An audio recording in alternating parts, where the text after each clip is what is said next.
నెల్లూరు నగరంలోని స్థానిక town hall నందు అంగరంగ వైభవంగా హరిహర వైభవం ప్రవచనములు కార్యక్రమాన్ని ఘనంగా నిర్వహించడం జరిగింది.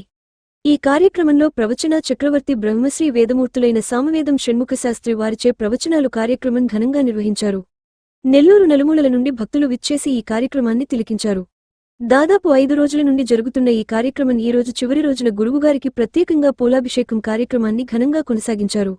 ఈ కార్యక్రమం ఇంత విజయవంతంగా అవ్వడానికి సహకరించిన ప్రతి ఒక్కరికి పేరుపేరున శ్రీ శివసత్య సంకల్ప ట్రస్ట్ ప్రత్యేక కృతజ్ఞతలు తెలియజేశారు. ఈ కార్యక్రమంలో బంధుమిత్రులు, శ్రేయోభిలాషులు తదితరులు అధిక సంఖ్యలో పాల్గొని విజయవంతంగా కొనసాగించారు. వచ్చిన భక్తులకు ఎటువంటి అసౌకర్యాలు జరగకుండా అన్ని ఏర్పాట్లను నిర్వాహకులు ఏర్పాటు చేయడం జరిగింది. ఇటువంటి ఆధ్యాత్మిక కార్యక్రమాలను నెల్లూరులో ఏర్పాటు చేయటం చాలా సంతోషంగా ఉందని నిర్వాహకులు భాస్కర్ మీడియాతో తెలియజేశారు. వచ్చిన భక్తులందరికీ కూడా స్వామివారి ప్రసాదాలు అందించడం జరిగింది. గురువుగారి ప్రవచనాలను భక్తులందరూ విని ఆధ్యాత్మిక కోణంలో హరిహర వైభవం ప్రవచనాలు వినడం వల్ల మానవుని అభివృద్ధి దిశలో పయనం చేస్తుందని 5 రోజు ఇటువంటి కార్యక్రమాలు ఏర్పాటు చేసిన నిర్వాహకులను అభినందించారు. ప్రత్యేకంగా దేవస్థానం అర్చకుల చేత ఘనంగా పోలాభిషేక కార్యక్రమాన్ని నిర్వహించారు.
ఈ మా శివ సత్య సంకల్ప ట్రస్ట్ తరఫున పూజ్య గురువులు సామవేదం చంద్రశర్మ గారు హరిహర వైభవం అనే ప్రవచన యజ్ఞాన్ని 5 రోజుల కార్యక్రమం నిర్వహించారు.